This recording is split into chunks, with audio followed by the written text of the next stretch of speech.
It's California Edition. I'm Brad Pomerantz. We are joined by Chris Ungar today. He is the Vice President of the California School Boards Association. And sir, it's fair to say that the School Board Association is a bit upset about a trailer bill that was passed in June, known as SB 858. It deals with reserves that can be kept by school districts. Tell us what the bill does. Sure. And first of all, let's talk about what reserves are. Please. So if you think about your family savings account, what you do is you put money that you earn into your savings account, and as we know, financial planners always advise that you have an emergency fund. So one way you can think about your savings account is that emergency money you need to have. Something happens to your house, you lose your job, and they talk about a minimum of 3 months in this emergency savings account that you have. Well, our reserves are like that. So there are statutory reserve amounts that school districts have to have depending on the number of students that are in the school district. And those reserves have been saviors. I mean, in the past few years during the recession, these reserves really allowed some school districts not to go bankrupt. Exactly. Exactly. And in fact, that's one of the things that the state has looked at real closely, is they've said, if your reserves fall below your statutory levels, then you're not considered to be solvent. And they look at it in a couple of ways. They can say your outlook is not good, or you look like you're bankrupt. So, for example, I know the Paso Robles School District in San Luis Obispo County faced that clarification. Yeah, they had a 3% reserve based on the number of students they have. They were very close. And we'll get to this, but what happened with them was when they fell below 3%, or when they were close to falling below 3%, the County Office of Education came in, intervened, helped them get out of that. Had they not gotten back to that 3%, they would have had to have borrowed money from the state to get to that 3% and make cuts. Remember, when a school district does things like that, we typically see furloughs, school closings. And we'll talk about what happens in that instance. But with SB 858, which was signed, essentially this law does not allow school districts to save more than the statutory amount. Yeah, it's crazy. We think it's crazy, and I can't think of a better word than that. There is the rainy day fund proposition that will be on the November ballot. And what that says, and it was unanimously, I believe, approved by the legislature to put on the ballot. And what it says is, given certain conditions, every year money will be put into a rainy day fund to help protect the solvency of California.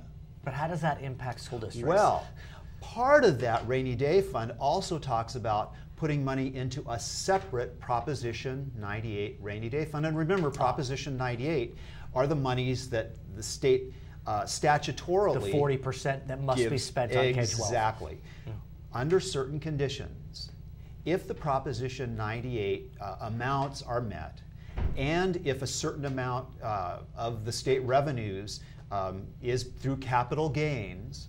At a certain level. Right, and cost of living is maintained, then the minute $1 goes into this Proposition 98 rainy day fund, the amount of reserves, the amount of that emergency money that schools can have set aside is reduced to twice what their statutory amount is, with one condition, and that is that a school district can petition the county superintendent of schools to for up to 2 years, have more than that. Let's talk more about it when we come back, okay? Sure. For our viewers on HLN, I want to thank you so much for joining us. For our other viewers, we'll be right back. So, sir, it seems as if there's a complication in this, that the school districts need to go through several steps if they want to save more. What's the policy reason? I know you've called it crazy, but give me the other side. Put on another hat. What was the reason that the legislature passed this? What were the arguments in favor of this legislation?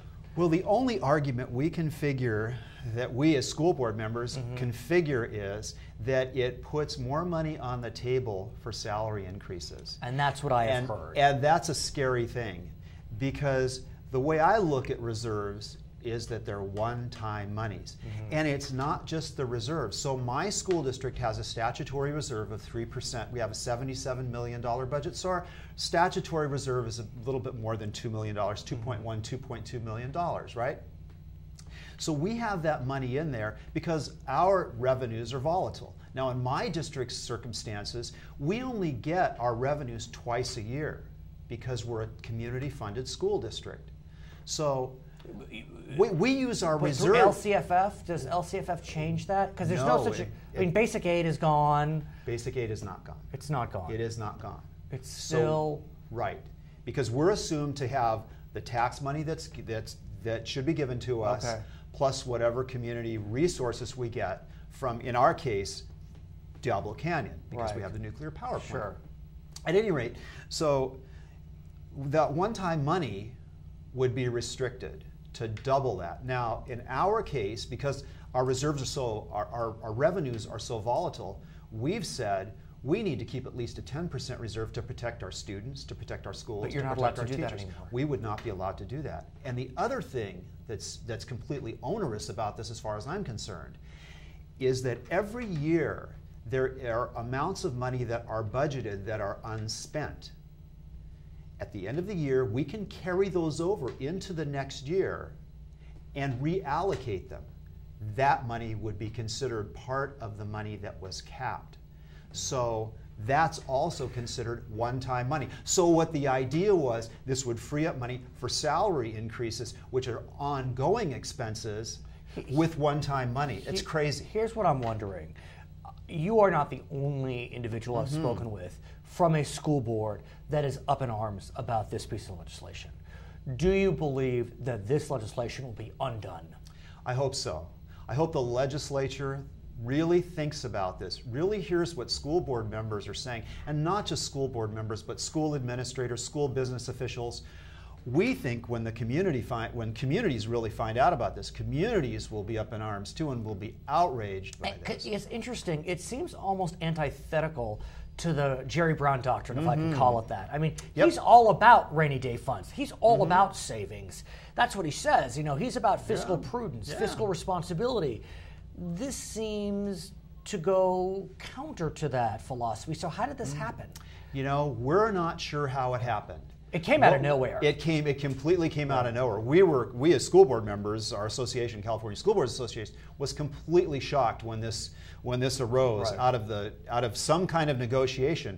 We believe that the governor had, probably in order to assure support for the Rainy Day Fund, which is going to be on the ballot in November. And the Rainy Day Fund has widespread support in California. So we think that's going to happen. We hope that the legislatures really look back at this, revisit this, and do something about it. This is statutory language. This is not a constitutional amendment, which the Rainy Day Fund would be. So it can be undone, and that's what we're hopeful.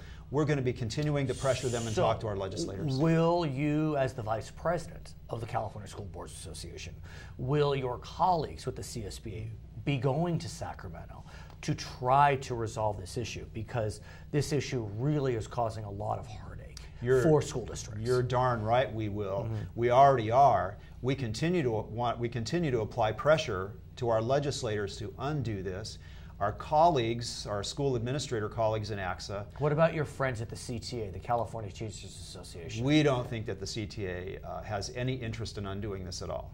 So is there a way to work with them to try to create some compromise? Because we do know the CTA was heavily involved in this. I don't know if CTA has any interest in compromising this at all. I hope that we can come together and look at what's in the best interest of school districts, because what's in the financial best interest of school districts is clearly in the financial best interest of teachers, communities, and students. His name is Chris Ungar. He is the Vice President of the California School Boards Association. My name is Brian Pomerantz, and this is California Edition.